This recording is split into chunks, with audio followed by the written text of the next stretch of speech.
Have you ever had the unsettling feeling that no matter what you do, no matter how hard you work, no matter how many times you tell yourself that this is the year things will finally change, you're still trapped? Trapped in patterns you can't break. Trapped in choices that don't feel like yours. Trapped in a life that, deep down, you know is smaller than the one you were meant to live. And here's the uncomfortable truth. It's not because of bad luck. It's not because the world is unfair. It's not even because of the people holding you back. It's because, without realizing it, you've built invisible chains around yourself. Chains made of fear, self-doubt, approval-seeking, and comfort. And the scariest part? You mistake those chains for freedom. Think about your day. You wake up. You check your phone. Already, you're being told what to care about. Notifications, messages, trends, news. Before your mind has even fully woken, you've outsourced your priorities to someone else. Then you go to work, or to class, or you scroll endlessly, telling yourself it's just for a few minutes. But deep down, you know the truth. Most of the choices you make aren't really choices at all. They're habits. They're reflexes. They're the grooves worn into your brain by years of conditioning. Plato warned about this in his allegory of the cave. Most people, he said, will live their entire lives staring at shadows on the wall, illusions of freedom, without ever turning to face the light. The real tragedy isn't that you're trapped, it's that you think you're free while living inside your prison. Here's something Machiavelli understood about human beings. Most people are too afraid to confront reality as it is. They prefer the comfort of lies over the terror of truth. You want to believe you're in control. You want to believe you're strong, disciplined, courageous. But ask yourself, when was the last time you made a choice that genuinely terrified you? When was the last time you risked rejection, humiliation, or failure in the pursuit of something you truly wanted? The silence that follows this question, that's your answer. The enemy isn't the system. The enemy isn't your boss. The enemy isn't even the people who doubt you. The enemy is your own comfort, your own fear, your own refusal to step into the unknown.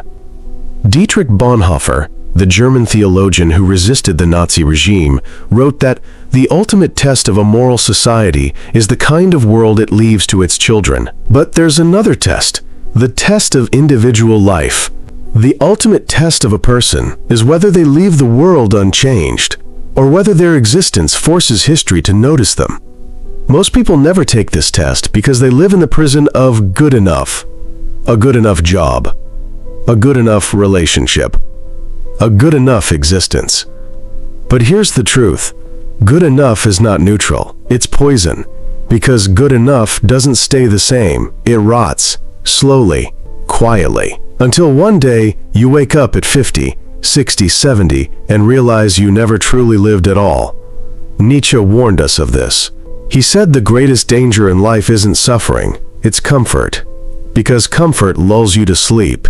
It makes you forget that life is not supposed to be safe, it's supposed to be an adventure. So here's a brutal question.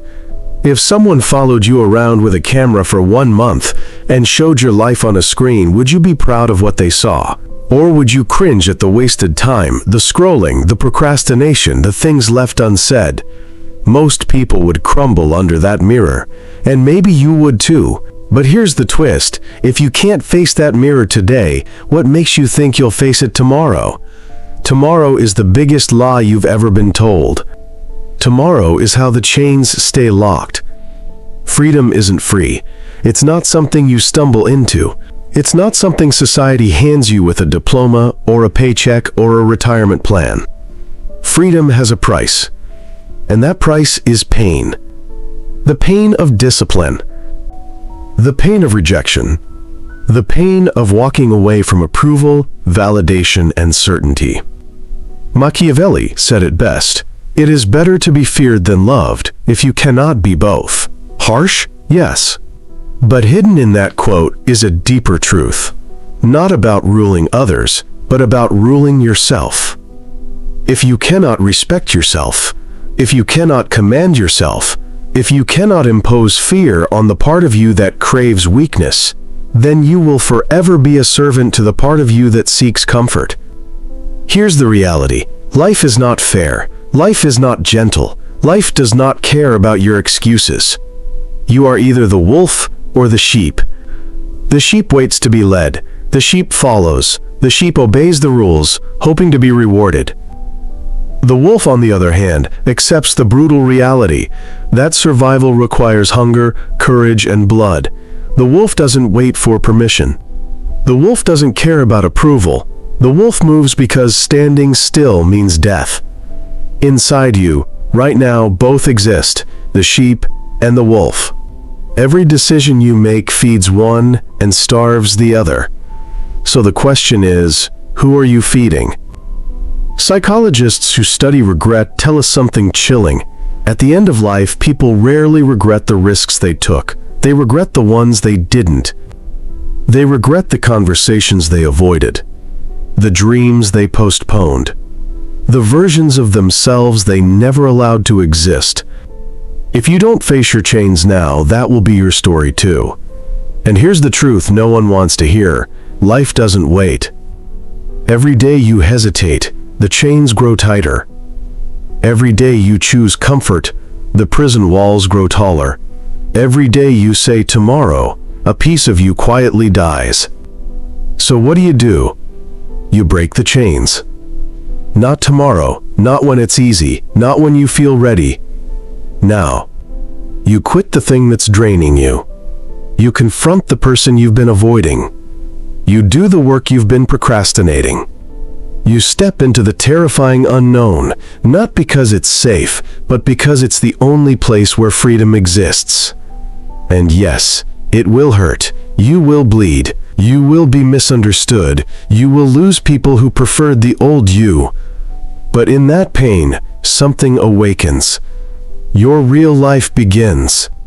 Your wolf begins to breathe. So let me leave you with this. When history remembers your name, if it remembers you at all, will it say you lived free? Or will it say you lived as a prisoner, chained by your own fear, asleep in the illusion of choice? The answer to that question is not tomorrow's problem. It's today's decision. So decide. Because freedom isn't given. It's taken. And the only question left is, will you take it?